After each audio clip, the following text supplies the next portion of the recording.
Kamusta mahal na mga manonood, maligayang pagdating sa aking channel. Nandito ako na may magandang video. Si Tugba Buyak Ustan, isa sa mga sikat na artista ng Turkey, ay binasag ng mahabang panahon ang kanyang katahimikan at nagbigay ng malupit na sagot sa kanya. Cansu Tasken, dating kasintahan ni Engin Ekurek. Ang mga kaganapang naging headline ng isang magazine na agenda ng Turkey ay muling nakatuon sa pribadong buhay ng mga sikat na pangalang ito.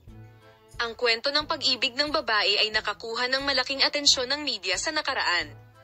Sinundan din siya ng curiosity ng kanyang mga fans. Gayunpaman, kahit na ang anunsyo ni Tugba Buyak Ustan at Engin Ekurek tungkol sa anunsyo na ito ay isang sorpresa sa maraming tao, tulad ng Cansu Tasken, ang ilan sa mga komento na ginawa ni Tasken sa social media ay lumikha ng malaking kaguluhan sa mundo ng magazine. Pinagdikit ni Tugba Buyak Ustan ang kanyang mapupulang labi at pinagmasdan ang gabing puno ng mga bituin. Sa sandaling iyon ay halos naging eksena sa pelikula.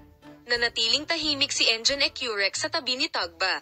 Pero hindi mapigilan ang tensyon sa hangin, parang spark. Nagpa siya si Tugba Buyak Ustan na protektahan ang kanyang pribadong buhay sa pamamagitan ng paglayo sa makeup press ng mahabang panahon. Gayunpaman, pagkatapos ng mga pahayag ni Cansu Tasken, binasag ni Buyak Ustan ang kanyang katahimikan at nagbigay ng sumusunod na malupit na tugon sa social media. Dear Cansu, sana natanggap mo ang mensaheng ito. Nagpakasal kami at ayaw naming ibahagi sa iyo ang aming pribadong buhay. Nakakalungkot talaga na patuloy kang tumutuon sa mga haka-haka sa halip na unawain ang kagandahan na nagpapasaya sa dalawang tao. Inirerekomenda ko sa iyo na tumuon sa iyong sariling buhay nang hindi binibigyang importansya ang sitwasyong ito.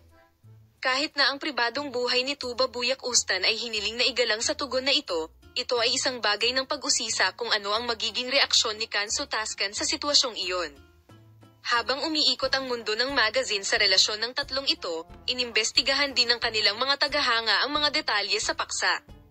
Salamat sa panonood ng video. Paalam, makita ka sa mga bagong video.